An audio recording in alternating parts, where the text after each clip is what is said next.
بسم اللہ الرحمن الرحیم۔ جب آپ کو یہ 6 نشانیاں دکھیں یا ظاہر ہوں تو سمجھ جانا کہ کوئی آپ کے اوپر جادو کروا رہا ہے۔ واقعات کے غیر فطری طور پر ظہور پذیر میں لانے کا فن، یہ علم ہر زمانے میں ہر قوم کے افراد کے عقیدے میں داخل رہا اور مختلف اشخاص ہر جگہ اس کا دعویٰ کرتے چلے آئے ہیں۔ قدیم مصر کے پجاری اس دعوے پر اپنی عبادت اور مذہب کی بنیاد رکھتے تھے، چنانچہ قربانیاں جادو ہی کی بنیاد پر دی جاتی تھیں۔ قدیم مصری بابل، ویدک اور دیگر روایتوں میں دیوتاؤں کی طاقت کا ذریعہ بھی جادو ہی کو خیال کیا جاتا تھا۔ یورپ میں باوجود مسیحیت کی اشاعت کے جادو کا رواج جاری رہا۔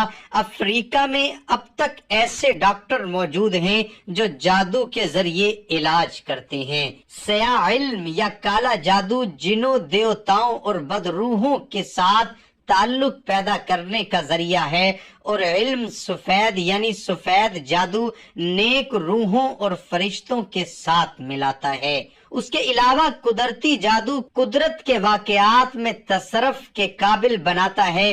رمل، جفر، جوتش اور نجوم بھی اسی کی شاخیں ہیں جو توہم پرستی پر مبنی ہیں۔ ہمارے ہاں بھی جادو کی کئی شکلوں میں تسلیم کیا جاتا ہے، مثلاً تعویذ، گنڈے، جن اور بھوت کا چمٹنا اور اتارنا وغیرہ۔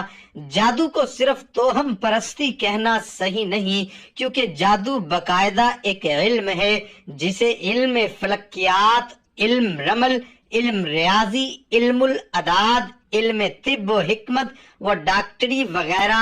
جادو کو جادو اس لیے کہا جاتا ہے کہ اس کے اسباب مخفی چھپے ہوتے ہیں، اور اس لیے کہ جادوگر ایسی پوشیدہ اشیاء سے کام لیتے ہیں جن کی بنا پر لوگوں پر خیال واسر اور علم و حقیقت کو چھپانے اور ان کی آنکھوں میں دھول جھونکنے میں کامیاب ہو سکیں، انہیں نقصان پہنچا کر ان کے مال وغیرہ کو چھین سکیں۔ وہ ایسے طریقے استعمال کرتے ہیں جو کہ عام طور پر سمجھ میں نہیں آ سکتے، اور اسی لیے رات کے آخری حصے کو سحر کہتے ہیں، کیونکہ اس میں لوگ غفلت میں اور حرکت میں کمی ہوتی ہے۔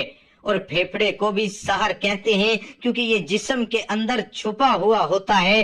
اس کا شرعی طور پر معنی یہ ہے کہ جو جادوگر لوگوں پر خلط ملط کرتے ہیں اور انہیں تخیل پیش کرتے ہیں تو اسے دیکھنے والا حقیقت تصور کرتا ہے، حالانکہ اس کا حقیقت سے کوئی تعلق نہیں ہوتا۔ جیسا کہ اللہ تعالیٰ کا ارشاد ہے، کہنے لگے اے موسیٰ یا تو پہلے ڈال یا ہم پہلے ڈالنے والے بن جائیں۔ جواب دیا کہ نہیں، تم ہی پہلے ڈالو۔ اب تو موسیٰ علیہ السلام کو یہ خیال گزرنے لگا کہ ان کی رسیاں اور لکڑیاں ان کے جادو کے زور سے بھاگ دوڑ رہی ہیں۔ پس موسیٰ نے اپنے دل میں ڈر محسوس کیا۔ ہم نے فرمایا خوف نہ کر، یقیناً تو ہی غالب اور برتر رہے گا، اور تیرے دائیں ہاتھ میں جو ہے اسے ڈال دے کہ ان کی تمام کاریگری کو وہ نگل جائے گا۔ انہوں نے جو کچھ بنایا صرف یہ جادوگروں کے کرتب ہیں، اور جادوگر کہیں سے بھی کامیاب نہیں ہوتا۔ آپ تمام لوگ جادو ٹونا، سحر، آسیب، جملہ، آسمانی نظر، ان تمام چیزوں سے واقف ہوں گے، لیکن آپ لوگ ان تمام چیزوں کی نشانیوں کے بارے میں نہیں جانتے ہوں گے۔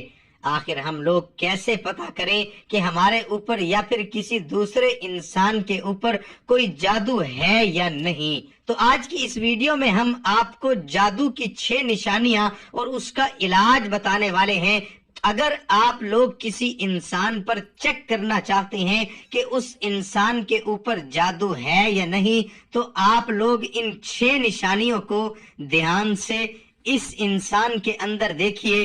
اگر اس میں سے ایک بھی نشانی اس انسان کے اندر پائی جاتی ہے تو آپ لوگ فوراً سمجھ جائیے کہ اس انسان کے اوپر جادو کا اثر ہے۔ یہ نشانیاں کوئی معمولی نشانیاں نہیں ہیں، ان نشانیوں کے بارے میں پورے طریقے سے ریسرچ کر کے آپ تمام لوگوں تک پہنچایا جا رہا ہے۔ ناظرین، اب ہم لوگ جان لیتے ہیں جادو کی 6 نشانیاں کون کون سی ہیں۔ اس کے بعد ہم آپ کو اسی ویڈیو میں جادو کا علاج بھی بتا دیں گے، جس سے انشاءاللہ آپ لوگوں کا جادو ختم ہو جائے گا۔ تو جادو کی 6 نشانیاں یہ ہیں۔ نمبر 1، منتشر خیالات آنا۔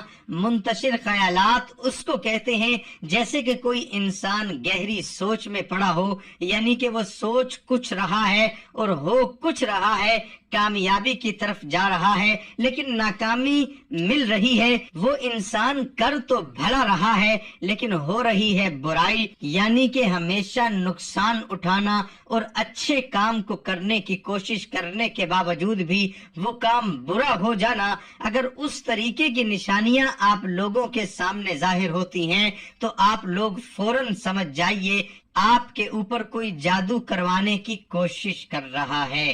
نمبر 2، سر کا بھاری رہنا۔ جو شخص جادو کا مریض ہوگا اس کا سر ہمیشہ بھاری رہے گا اور اس کے سر میں چلتا پھرتا والا درد ہوگا۔ ایک تو درد نارمل ہوتا ہے لیکن یہاں پر بات ہو رہی ہے چلتے پھرتے درد کی۔ آج سر میں درد ہے، کل ماتھے میں آ گیا، پرسوں پیچھے چلا گیا۔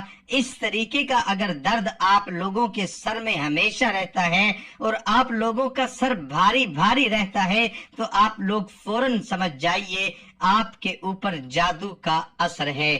نمبر 3، قبض اور گیس کا شکار ہونا۔ ایک تو ہم لوگوں کو گیس نارمل ہوتی ہے، آج ہو گئی 1 گھنٹے بعد ٹھیک ہو گئی، لیکن ہمیشہ گیس اور قبض کا شکار ہونا، یہاں بات ہمیشہ کی ہو رہی ہے کہ ہمیشہ یہ مرض رہنا، کبھی کبھی کی نہیں، کبھی کبھی تو سبھی کو ہو جاتی ہے لیکن ہمیشہ اسی چیز کا شکار ہونا، پیٹ میں خشکی ہونا اور قبض اور گیس کا بننا۔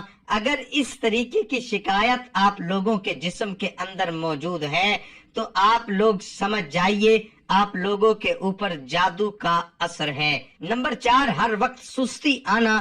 کوئی انسان اگر کہیں پر بیٹھا ہے تو بیٹھا ہی ہے، کھڑا ہے تو کھڑا ہی ہے، کسی کام کا کہہ رہے ہیں تو سن نہیں رہا ہے، کام کرنے میں آلس کرتا ہے۔ اگر آپ لوگوں کے اندر ان تمام چیزوں کی شکایتیں آتی ہیں تو آپ لوگ سمجھ جائیے آپ کے اوپر جادو کا اثر ہے۔ نمبر 5، ہمیشہ بیمار رہنا۔ ایک تو بخار، جاڑا، نزلہ، زکام معمولی سی بیماریاں ہوتی ہیں جو ہر انسان کو کبھی آتی ہیں کبھی نہیں آتی ہیں، لیکن کسی انسان کا ہمیشہ بیمار رہنا یا پھر اس کے اندر کوئی ایسی بیماری ہو جانا جس کا علاج نہ ہو، یعنی کہ لا علاج بیماری کا شکار ہو جانا، اگر اس طریقے کی پریشانی آپ لوگوں کے سامنے آتی ہے تو آپ کے اوپر جادو کا اثر ہے۔ نمبر 6، سب سے بڑی نشانی نماز میں دل نہ لگنا۔ اکثر ہم لوگ نماز پڑھنے کی کوشش کرتے ہیں لیکن جب ہم لوگ نماز پڑھنے جاتے ہیں تو ہمارے دماغ میں وسوسے آ جاتے ہیں اور دنیا بھر کے خیالات آنے شروع ہو جاتے ہیں جس سے ہم لوگوں کا دل نماز میں نہیں لگتا ہے۔ اگر اس طریقے کی شکایت آپ کے اندر موجود ہے تو آپ لوگ سمجھ جائیے آپ کے اوپر جادو کا اثر ہے۔ ناظرین، یہ 6 نشانیاں تھیں، جس انسان کے اندر بھی یہ 6 نشانیاں ہیں ان لوگوں میں اب جو علاج بتانے والا ہوں وہ علاج دھیان سے سن لیں۔ یہ علاج ایک عمل ہے، اس عمل کو کوئی بھی کر سکتا ہے۔ جو شخص بھی اس عمل کو کر لے گا تو انشاءاللہ اس شخص کے اوپر سے اگر جادو ہوگا تو وہ ختم ہو جائے گا، اور اگر جادو نہیں ہے تو زندگی میں اس کا بندوبست ہو جائے گا۔ کبھی کوئی اس کے اوپر جادو وغیرہ کروانے کی کوشش کرے گا تو اس جادو کا اس انسان کے اوپر اثر نہیں ہوگا۔ تو آپ لوگ دھیان سے اس عمل کو کرنے کا طریقہ سمجھ لیجئے۔ آپ لوگوں کو اس عمل کو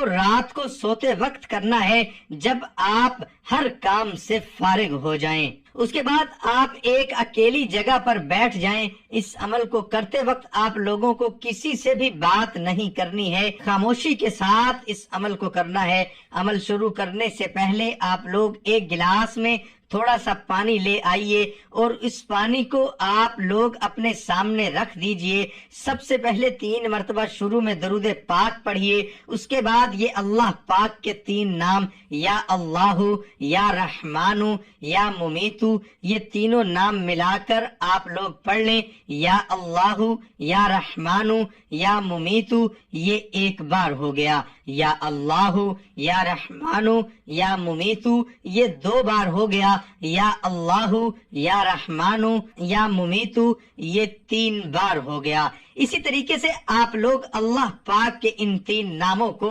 ملا کر 21 مرتبہ پڑھیں. اس کے بعد آپ لوگ 3 بار آخر میں درود پاک پڑھیں، وہی درود پاک جو آپ لوگوں نے شروع میں پڑھا تھا. اس کے بعد آپ لوگوں نے جو پانی لیا تھا اس پانی پر آپ لوگ 3 مرتبہ دم کیجئے. اب یہ پانی آپ لوگ سر ڈھک کر اور بیٹھ کر 3 سانسوں میں سنتی طریقے سے پی لیجئے. جس طریقے سے آپ لوگوں نے آج عمل کیا، اسی طریقے سے آپ لوگوں کو 11 دن تک اس عمل کو کرنا ہے. جو شخص بھی لگاتار 11 دن تک اس عمل کو کر لے گا تو انشاءاللہ اس شخص کے اوپر اگر جادو ہوگا تو وہ کٹ جائے گا، اور اگر جادو نہیں بھی ہوگا تو اس کا بندوبست ہو جائے گا. کبھی بھی کوئی انسان انشاءاللہ اس کے اوپر جادو نہیں کر پائے گا. میری اللہ پاک سے دعا ہے کہ اللہ پاک ہم سب کو اپنے حفظ و امان میں رکھے. آمین.